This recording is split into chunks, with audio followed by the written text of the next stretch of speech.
And thank you, Sam Rosen. This is the Mercedes-Benz Rangers postgame show on a day where the Blue Shirts rediscover their backbone and the back of the net. 5 goals during a recent 4-game losing streak that is now over. 6 goals today in Dallas. Welcome inside our Delta MSG studios, everyone. 6-3 Rangers over the Stars. John Giannone alongside Steve Valiquette.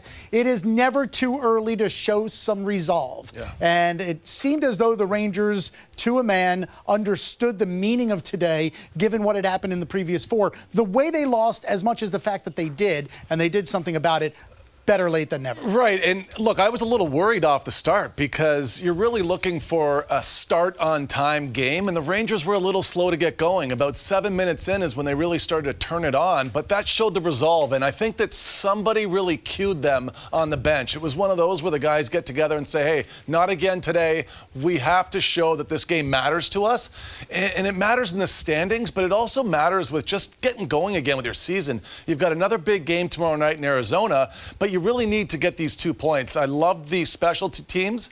You stick up for your goaltender. That became a big storyline. Shesterkin feels protected and bought into what the Rangers are doing. It was a really good team win, one that should galvanize the group, John, and then move forward now with a little bit more momentum. It came in a place in Dallas where the Stars had outscored the opposition 11-2 in their first 3 games, all wins. It came against a backup goalie, yes, because Jake Ottinger left the game.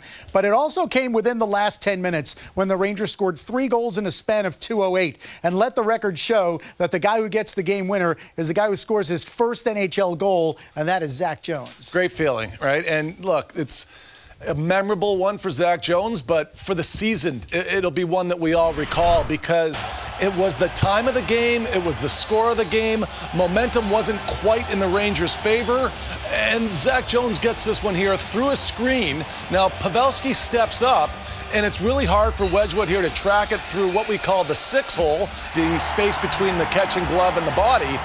But it's a great play for him to step up. The Rangers had a great afternoon of stepping up. And Gauthier here, talk about stepping up, stepping in. And we've seen him struggle at times being one-on-one, but this is athletic, it's dynamic, and my goodness, what a goal. He's happy. Everybody now is in a good mood, and the Rangers are rolling here. And Trocheck, you know, you see this guy right now stepping up the way that he is. And I don't know how you measure a player's impact, John, when we're working with whether public perception or Twitter, Facebook, Instagram. But it was out there a little bit that Trocheck hasn't helped the power play, or maybe that was part of the reason why the Rangers were spinning out of control a little bit with that 1-in-15 run. But the fact of the matter is, I was looking at his primary passes as well as his chances on net, and 8 games in, going into this afternoon, he had 15 primary chances.